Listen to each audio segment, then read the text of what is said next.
stop the investigation, if possible. Tonight, in part 2 of Watergate, we eavesdrop on the president.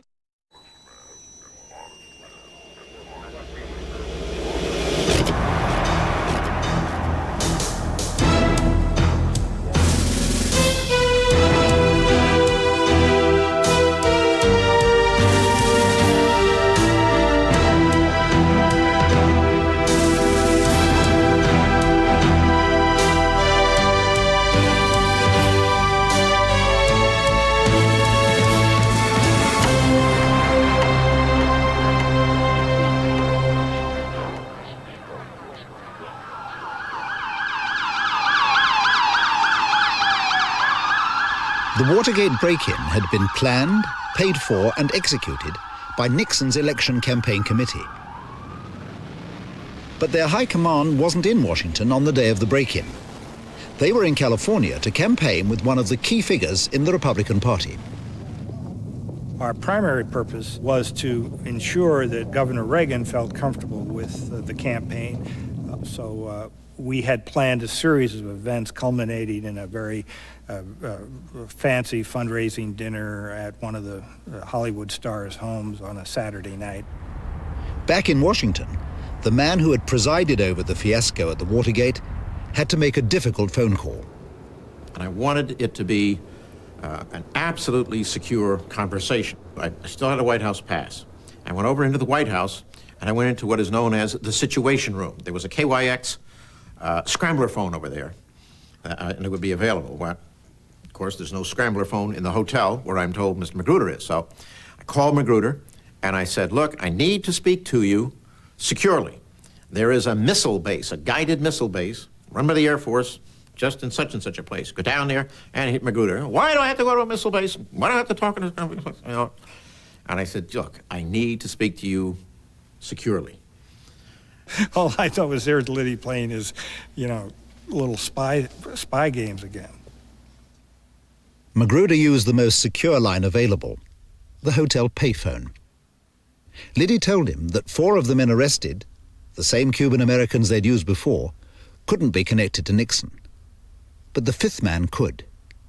He was James McCord, who worked full-time for the president's campaign. Now Magruder had a difficult message for his superiors. He said, we got a slight PR problem. And I said, well, if it's a PR problem, that's your bailiwick. He said, this is a PR problem that requires a lawyer. Their top lawyer was Nixon's ex-attorney general, now campaign chairman John Mitchell. He had approved Liddy's costly plans, but had left the day-to-day operations to Magruder. Mitchell asked Magruder point blank, how much money did you give Liddy? And Magruder replied, $80,000. Mitchell said, he was aghast. He said, $80,000? And before he finished the sentence, Magruder said, but you authorized $200,000. Mitchell's reply was, yes, but the campaign hasn't started yet. And that I will well and faithfully discharge. And that I will well and faithfully discharge the duties Their of the thoughts office. turned to Richard Kleindienst, Mitchell's successor as Attorney General. He had the power to order McCord's release from jail, but to get him to do it would be an obstruction of justice. At some point, somebody, I don't know if Mitchell said this, I don't know if Marty interceded. Hell, I may have said it. Let's call Kleindienst and find out what's going on. But the Attorney General wasn't at home. Their next call, as this phone bill from Mitchell's suite shows, went to Gordon Liddy's number at Nixon campaign headquarters. John Mitchell wanted me to get a hold of Richard Kleindienst, who was then the Attorney General of the United States, and to say that he, John Mitchell, wanted Richard Kleindienst to get McCord out of jail because McCord was the security chief of the committee to re-elect the president. Direct connection.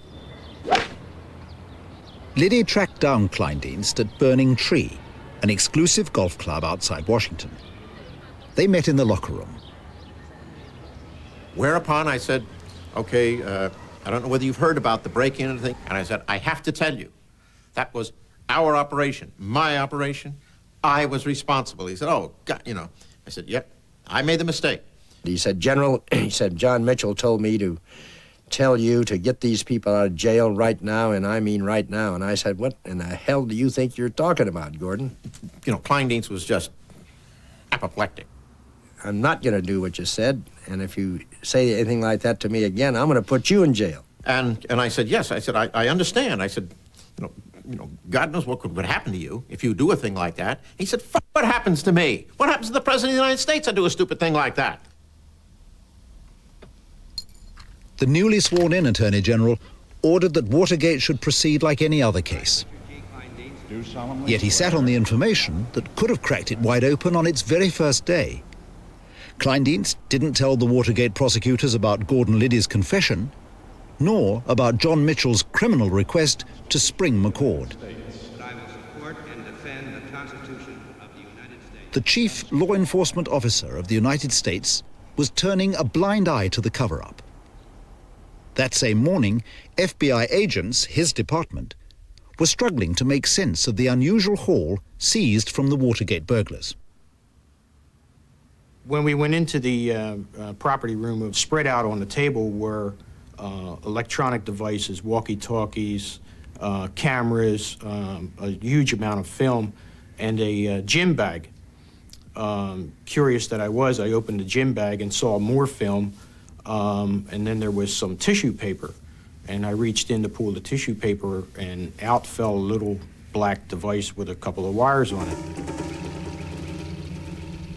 This device was one of several electronic bugs the burglars had brought in to Democratic headquarters. The men were also caught with keys to their rooms in the Watergate Hotel. In one of them, Bernard Barker's, the FBI stumbled across an innocuous-looking clue. One of the agents, while assisting the police, was going through the dresser drawer, and being as thorough as he was, you know, just flipping through there, the paper goes up, and there's this envelope. I had given a letter of mine to Bernie Barker to mail. Asked him to, when he left the hotel room where Liddy and I were, heading out for the elevators, I had asked him to take this letter and drop it in the mail chute. Howard Hunt's carelessness cost far more than the $6.36 he owed his country club. The FBI ran his name through their files and found that he was a long-time CIA officer whom they had vetted for White House employment a year earlier. A few phone calls confirmed that he was indeed on the White House staff. For Nixon's men, keeping Watergate away from the president was going to be a nightmare. A few hours later, the campaign high command, their wives, and the First Lady, Pat Nixon, were at their Hollywood fundraising party. There they hobnobbed with such stars as Clint Eastwood, John Wayne, Charlton Heston. On one side, it was a great party. I mean, it was wonderful. The women were having a great time. My wife had a great time. On the other hand, I'm still on the phone talking to some of my staff, trying to figure out really what's going on back in Washington after this disaster that occurred the night before. I went to the room for something, and my wife said, "Fred, what's wrong with you?" She said, you look strange. You look like you're really upset about something. I said, "I just can't talk about it right now, but something has occurred that could very well bring down this administration."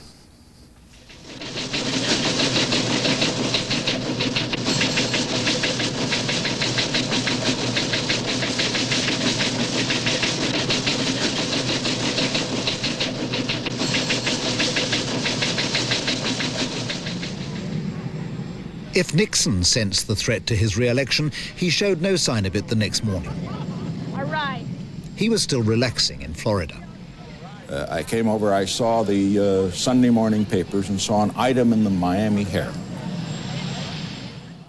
Nixon has always maintained that his first reaction was anger. His line was that the Democrats kept no real secrets at party headquarters. It was the most foolish, useless, political caper of all time, because what reason would anybody want to go, if you're going to do any bugging, you're going to bug the Democratic National Headquarters?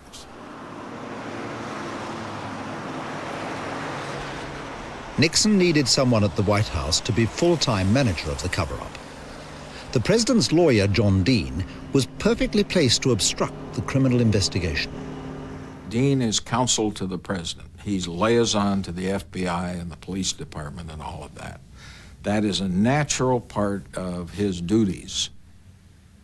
When I arrived in the office, normal hours on Monday morning, Jeb Magruder called, told me what had happened, told me that Liddy had messed this whole thing up, and that he said, "John, I can't talk to Gordon Liddy. You've got to talk to him and find out what happened and why." Dean met Liddy for his debriefing on a park bench across from an art gallery just yards from the White House. I put him completely in the picture in a way so that he, being knowledgeable about these things, Dean could attempt to control the investigation and thereby the damage. I then finally said to him something that disturbed Dean. I had in my head knowledge which could bring down a president of the United States. He said, "John, I'm a soldier." He said, "See that street corner over there? If you want me to stand on that street corner, you just tell me when and where, I'll be there, and you can shoot me." And John Dean said, "Well, gee, Gordon, I don't think we've gone that far yet." When Dean got back to his office, he discovered the crimes he would have to cover up didn't end at the campaign committee. The guilt extended far into the White House. Within the White House, I was the president's line to the re-election committee, and Gordon Strachan was my line, and Strachan had the responsibility assigned by me to stay abreast of all that was going on. Gordon Strachan asked for an urgent meeting with John Dean. He said, "John, my files are clean." He said, "I talked to Haldeman over the weekend, and I've gone through everything, and there's nothing there that's going to embarrass us." I know that Gordon Strachan has testified that I told him to make sure the files were clean. It was in the context of their clearing files over at the re-election committee. Haldeman had ordered the shredding of all the political espionage memos sent to him by the campaign committee. These were evidence of criminal complicity in Watergate at the highest level. This was the most troublesome report I had had in my initial review of what was going on, because I said, if Strachan knows, Haldeman knows. If Haldeman knows, the president knows. So I looked around and I said, this place is in a world of hurt. On day 3 of Watergate, the White House was already up to its neck in the obstruction of justice. There would be no going back. And the president's campaign committee still held the original evidence of the crime, the transcript of conversations bugged at the Watergate, codenamed Gemstone.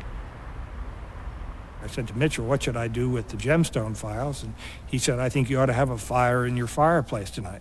Well, of course, it was late in June, a rather unusual time to have a fire, but that's what he wanted to do, and that's actually what I did. Heavens, yes, the stars are telephone. Oh, ladies and gentlemen. Not all John Mitchell's problems were so easy to deal with. His flamboyant wife, Martha, a darling of the campaign platform, had a habit of making indiscreet phone calls. All right, Isabel, here's the scoop. I've never talked to her yet, but what I haven't gotten a good news story, so I automatically, she was in California, and the Democratic headquarters alleged bugging incident had broken out, and that was my immediate question. Well, what do you think about that? And she said, I've given John an ultimatum. This really set her off. While she talked to the UPI reporter, Martha Mitchell's security guard phoned Fred LaRue on another line. He said, Fred, Miss Mitchell's on the phone with Helen Thomas. She's telling her a bunch of stuff about Watergate. And I said, well, she really doesn't know anything about Watergate. And he said, well, she's telling her a bunch of stuff anyway. What should I do?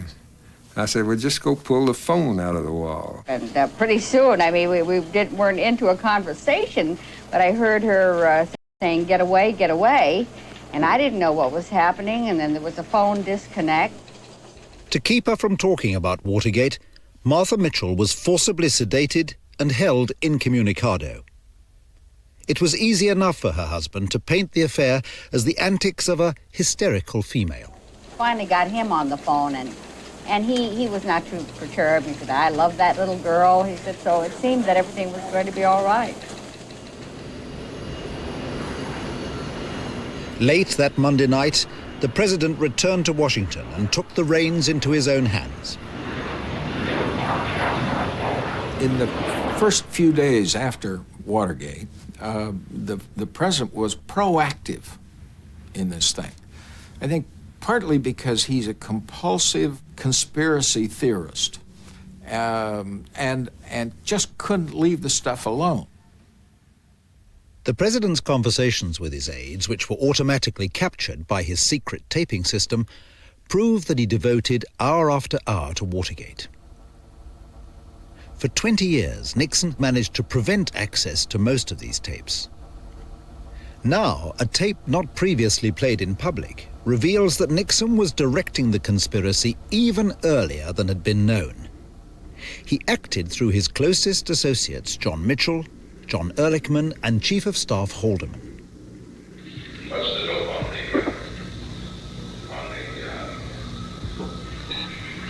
Watergate incident? The question now about Mitchell's concern is the FBI, and there's the question of how far they're going to process the evidence, and he's very concerned that that be turned off, and that they're working on it. John. I got her over talking. The question that John and I raised, both of us have been trying to think of one step away from it and look at a strategy, see whether there's something that we can do other than just sitting here and watching it drop on us bit by bit as it goes along. The president had an idea. Howard Hunt, before Watergate and his job at the White House, had been in the CIA. He was one of the officers in charge of the agency's 1961 Bay of Pigs invasion of Cuba. Perhaps the White House could use Hunt's past to confuse the FBI. Managed to work for the CIA and work in the Bay of Pigs. I mean, he's done a lot of things. What I'm getting at is that they can be isolated instances. I mean, the man's worked for various things. We got to be careful pushing that very hard because he was working on a lot of stuff. The problem is that there are all kinds of other involvements, and if they start a fishing thing on this, they're going to start picking up threads, and that's what appeals to me about trying to get one jump ahead of them. Someone else who could lead the FBI to those other involvements was Gordon Liddy. He laid out for Nixon's campaign managers just what could come out. Liddy's warning was delivered back in the Watergate complex. It was not only scene of the crime, but also home to many members of the Nixon set, including Mitchell's close confidant, Fred LaRue. Gordon commenced to tell us there were other things that had been done that we should be aware of. I said, well, what other things? He said, we've had an operation going, or Hunt's had this operation going. We've done certain things for the White House. Liddy told the tale of the White House Plumbers Unit and the crimes he and the Watergate team had carried out for the president. The most serious was a break-in mounted by Howard Hunt to neutralize Daniel Ellsberg, a leading opponent of Nixon's Vietnam policy. They had tried to steal his psychiatric files and use them to smear him. If that came out, Nixon could kiss goodbye to re-election. Well, when he started disclosing all of these nefarious activities that he was involved in at the behest of the White House, and what he inferred was with the full authority of the President of the United States, just appalled me. Mardian was throwing pencils up in the air and going whoosh, like that, and leaning over backwards in his chair and going forward, and just getting very excited and so on and so forth. Liddy also told them how they tried to break into Democratic candidate George McGovern's headquarters. Liddy had his own way of dimming the lights outside. I just shot out the first 3 lamps. The second 3 I found, I couldn't get a clear shot at because of a steel girder overstructure. So I called over the ever-helpful Frank Sturgis, who's a big bull of a man, and he bent over, and I climbed up on his shoulders and was able to get up onto the steel scaffolding, and from there, I shot out the remaining 3 lads. I said, Gordon, you told me that none of the Cubans could identify you. Certainly the man whose shoulders you sat on to shoot the light out could identify you. He said, no, he couldn't. He never saw my face. It was a frightening experience. I mean, here we are trying to zero in on, on the campaign, on McGovern, and now we find we've got, we've got all sorts of problems. Those problems could be contained only if the break-in team kept their mouths shut. Liddy explained what had to be done. The usual thing in a situation like this in the intelligence service is that they will have bail provided for them, they will have legal counsel provided for them, there will be support for their families. Mardian and LaRue reported to John Mitchell, Nixon's closest political friend. He had to decide whether to honor the commitment to pay hush money. I said, John, it's not just the Watergate. We have other potential problems here that could easily come up. And I guess we looked at each other, and at that point, we both knew those commitments had to be kept. That same evening, Mitchell got a call from the president, the first since the Watergate break-in. He was terribly chagrined that people in his organization could have engaged in such a thing, and that, as I recall it, he said, I just wasn't policing the people in my organization as well as I should have. The president called me after I'd gone home. He called from his EOB office and mentioned the fact that he had talked to John Mitchell and told him not to worry about the Watergate stuff, that we'd probably may be able to keep it under control. 5 days after the break-in, the burglars were brought to court to be released on bail. The president's men set about organizing their hush money. Richard Nixon's private lawyer, Herb Kalmbach, got the assignment. Herb Kalmbach was a close personal friend of mine, and I trusted him in every respect. So when he came to me and said he'd like to have all the money I could find, up to $100,000, I said, I can't find $100,000, but I know where there is some money. But can you tell me anything more about it? He said, I can only tell you that it's a matter of the White House needing some money related to the campaign. Kalmbach collected $75,000 of Nixon campaign funds, but he had to find somebody to deliver it. I got a call to come down to Washington and to meet with Mr. Herbert Kalmbach. I came to the hotel in Washington, D.C. I came up right away. He didn't have his socks on, and he apologized for that. And I'd been in the Army and the Navy, and he apologized for not having his socks on. At any rate, he got into this story that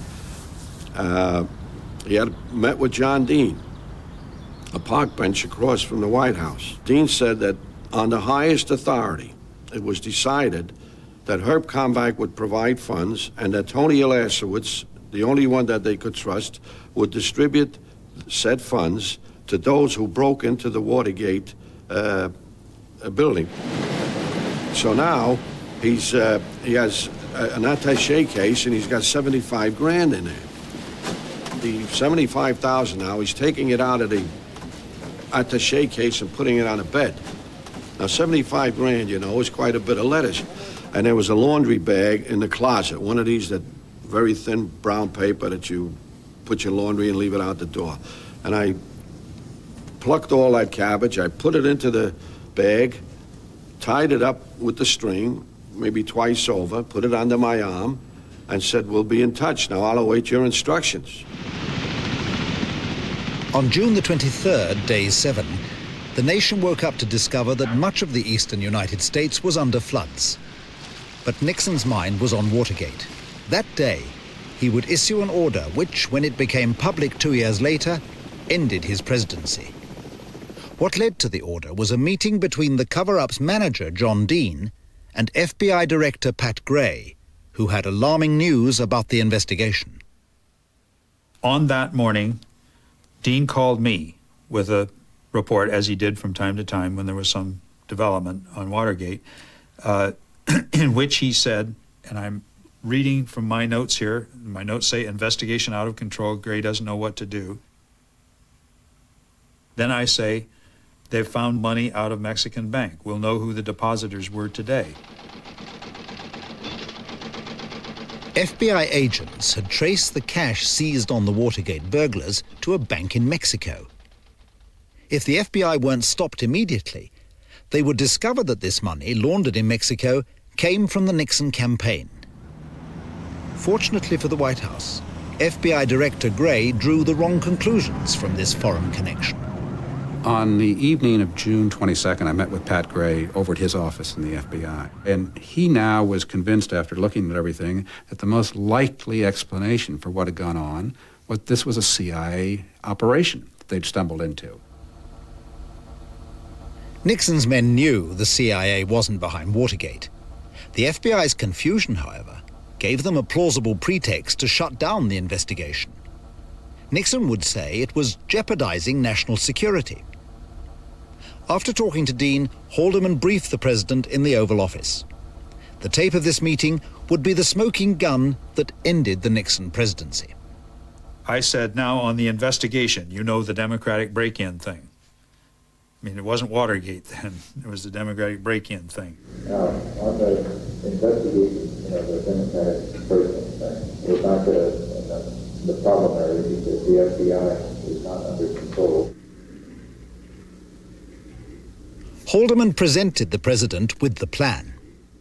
Again, I'm saying what Mitchell recommended and Dean concurred with, according to what Dean told me, is for us to have Walters is the deputy director of the CIA at that time, General Vernon Walters, call Pat Gray. Pat Gray was the director of the FBI at that time, acting director, and just say, stay the hell out of this. This is a business here we don't want you to go any further on.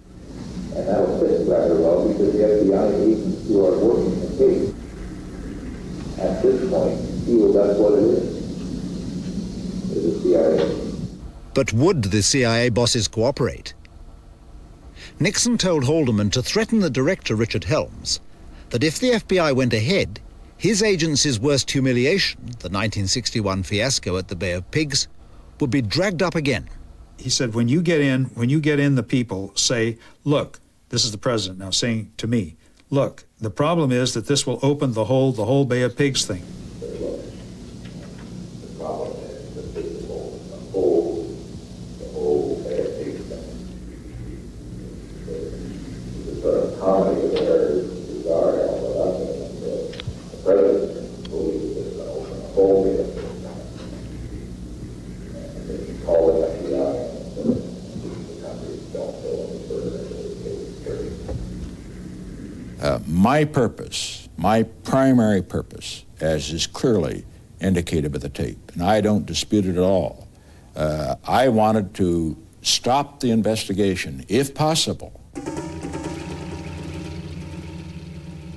We got word that Haldeman and Ehrlichman wanted to meet with Helms and Walters at 1 o'clock at the White House. And we went in to see Mr. Ehrlichman, who talked in a general way about the embarrassment of this and so forth and so on, and people had shown excessive zeal, and then Mr. Haldeman came in. The president has asked us to tell you that he wants, I think I said Dick Walters, to contact Pat Gray at the FBI and explain to them that exploring these Cubans and their ties and all that sort of thing, and the money source, may lead into all sorts of other things that we shouldn't be getting into, and that they should not go any further in that exploration. At that point, Haldeman carried out the president's ploy. He warned Helms that Watergate could reopen the Bay of Pigs scandal. Helms, a typically cold as a cucumber, icy, super spy type guy, came totally unglued. Frankly, to this day, when I think back on that meeting, it's a long time ago, but it didn't seem to me that any of these things made any sense much. He leaped up in enormous excitement, concern, and panic and said, "This has nothing to do with the Bay of Pigs, and there's no problem about the Bay of Pigs, and the CIA had nothing to do with this," and on and on and on and on. And he finally calmed down, and they agreed that Walters would go talk to the FBI. You know, in this government, if a president tells you that something is going on, you, at your own peril, decide right then and there that it isn't going on. Helms prudently complied. He sent General Waters to the FBI to ask Gray to cut off the investigation in Mexico forthwith. The case agent, the agent in charge, Angie Lano, came to me and told me that there'd been a halt. I'd asked him, what was happening, what was going on with the investigation in Mexico. And Angie told me there'd been a halt put on it by the CIA. I'm getting telephone calls from the Assistant United States Attorney, Earl Silbert, saying, "Angelo, what's going on?" And I'm saying, "Earl, what can I tell you? Every time we want to do something, somebody says, hold, wait, stop, no interview, wait, hold, stop." The FBI agents didn't know the half of it. Inside the White House, Howard Hunt had a safe crammed with files on Watergate and earlier covert operations. John Dean had it drilled open. I realize that some of this material is extremely explosive politically. Some of it is probably direct evidence of crime. I went over to Ehrlichman's office to explain to him what we'd found in the safe. And he told me that he had proposed to deliver these contents personally to Pat Gray, who was the acting director of the FBI, and leave it to Gray's discretion then, so that if there were an investigation of what became of Howard Hunt's possessions, we could very truthfully say that we had turned them over to the investigators. That seemed like a reasonable formula to me. I said, "Gray is going to be in my office this afternoon at 5 o'clock. Why don't you bring him over then?"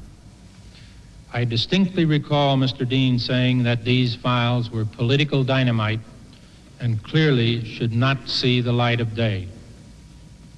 It is true that neither Mr. Ehrlichman nor Mr. Dean expressly instructed me to destroy the files, but there was and is no doubt in my mind that destruction was intended. Gray, a Nixon loyalist, took the files home and put them under a pile of shirts. 6 months later, he would burn them with his Christmas wrapping paper. While their boss was burning evidence, FBI agents were uncovering more. Combing through one of the burglars' address books, the agents were baffled by this entry.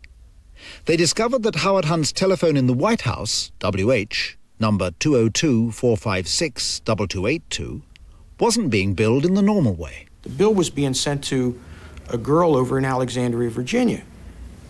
So we said, "Well, that's strange." So we went to Alexandria and found out that she was an employee at the White House named Kathleen Chanel. Kathleen Chanel, secretary to Hunt and Liddy when they worked in the White House Plumbers Unit, had typed all their memos, including break-in plans. She had knowledge that could bring the investigators right to the Oval Office. She happened to be on holiday in England, in Birmingham. The FBI sent off a teletype to their man in London, asking him to track down and question Chanel. But the White House had been tipped off. Immediately we realized that, if she was broadsided by agents, no telling what she'd say. So we decided we had to find her first. And I don't think the request was over here 5 or 6 hours when the telephone rang again and said, "Hold." And I said, "On what?"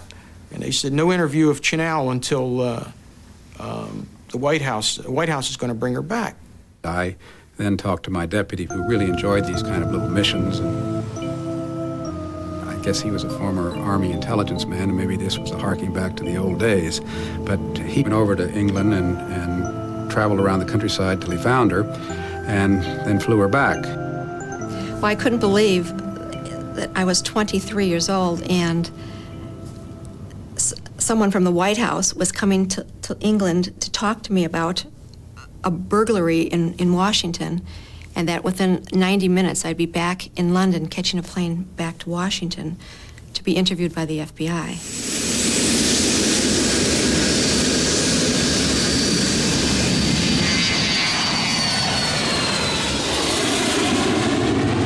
The next morning after they arrived, we impressed upon her the importance to not spill the beans, if you will. We told her, first of all, these things were not relevant to the Watergate investigation. He told me to answer all the questions truthfully and to the best of my ability, but to remember that I was under the cloak of national security, that I had had many top secret and intelligence clearances. They came under this broad category of national security, which was a wonderful tool for us to sweep a lot of things that we didn't want out under the rug. The FBI questioned Chanel, but got nothing out of her. 2 vital weeks had been lost since FBI Director Gray had stymied the investigation at CIA request. But his staff was straining at the leash. He called me and said he couldn't suspend this anymore. So I went to see him and I said, I have carefully investigated this matter. There are no operations of the CIA that will in any way be jeopardized by this, and you're perfectly free to do them. Nixon, on holiday in California, learned that Walters and Gray couldn't impede the investigation any longer. He put the best possible face on it. I called Pat Gray to congratulate the FBI on a very successful operation they had in apprehending some hijackers. He then brought up the subject of the Watergate investigation. He said that there are some people around you who are mortally wounding you, or might mortally wound you, because they're trying to restrict this investigation. I said, Pat, you go right ahead with your investigation. Well, it's easy to miss the irony, perhaps, in this, which was that this whole thing was Richard Nixon's idea to involve the CIA in deflecting the FBI.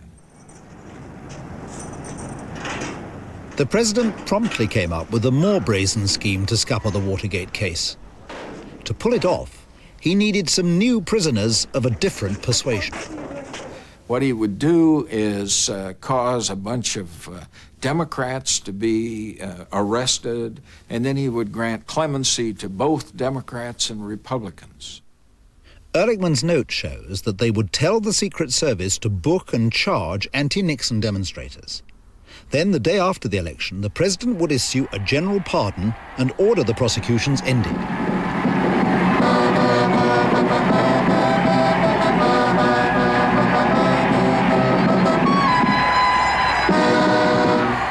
But there were still 4 months till polling day.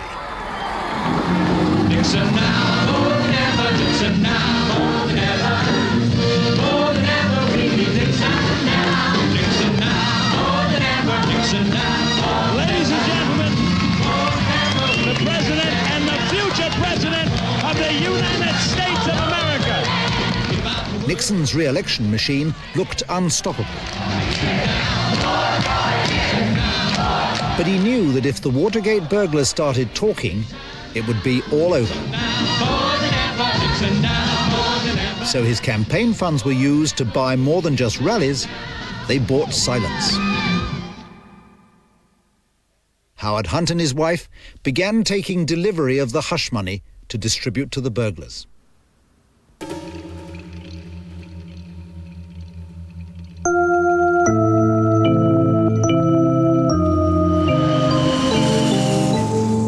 I'm going to do these drops at the airport.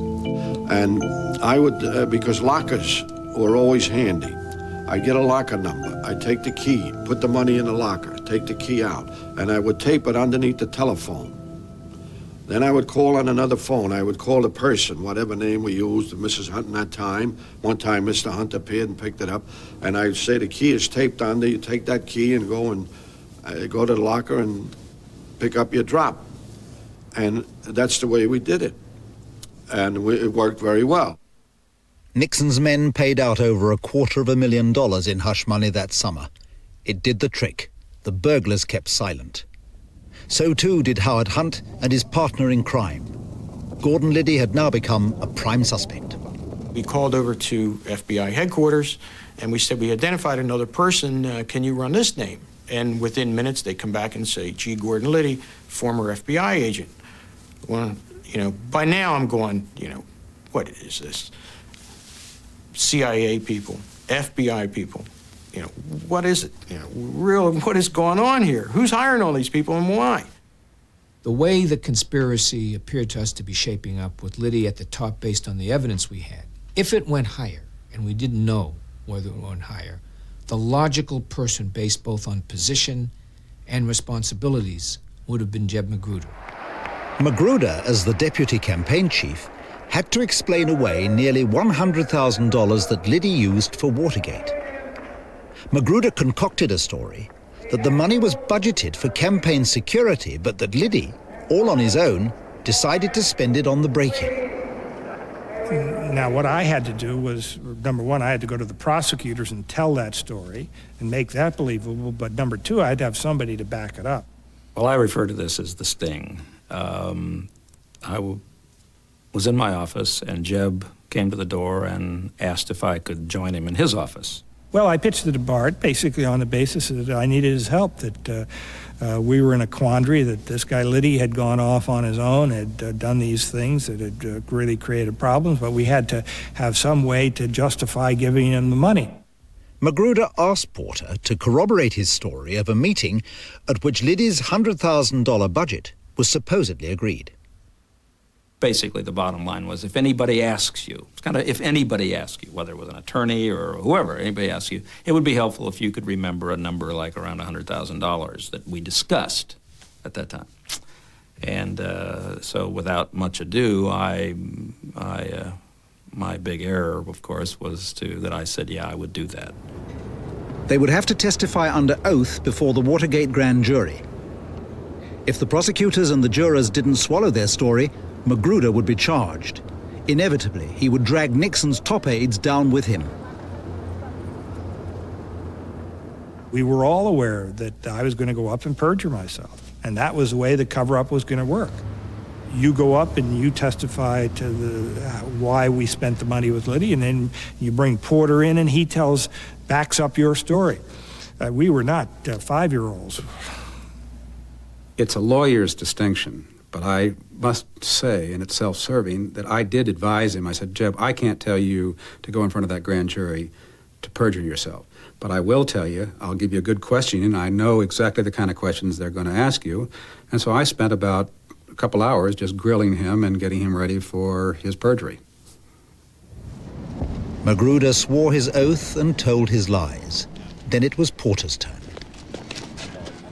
I had to repeat this particular story about the $100,000 amount, and all the rest of it was all the rest of what I said there was quite factual.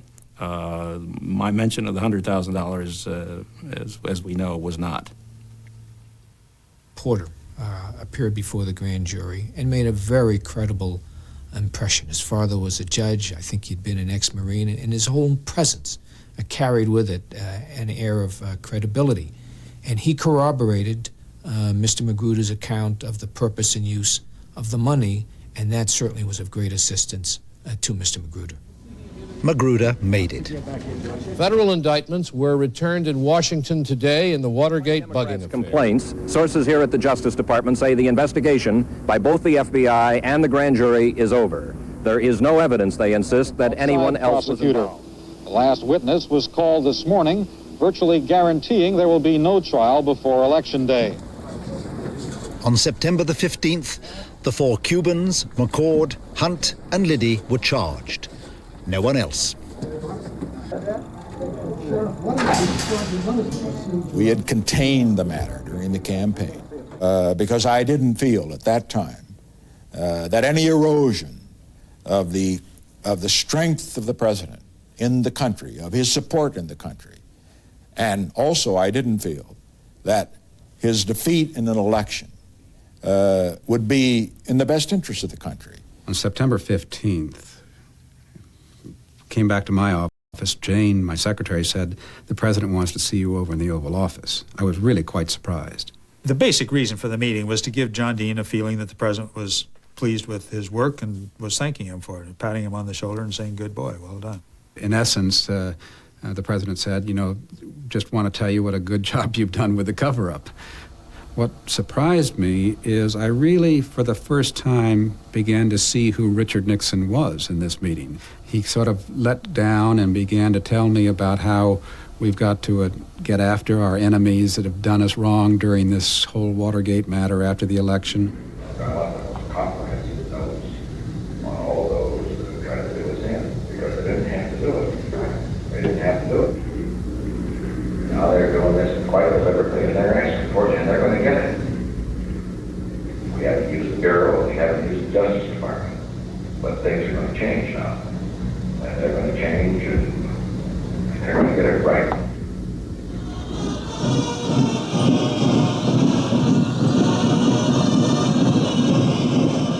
On November the 7th, 1972, Richard Nixon carried 49 out of 50 states.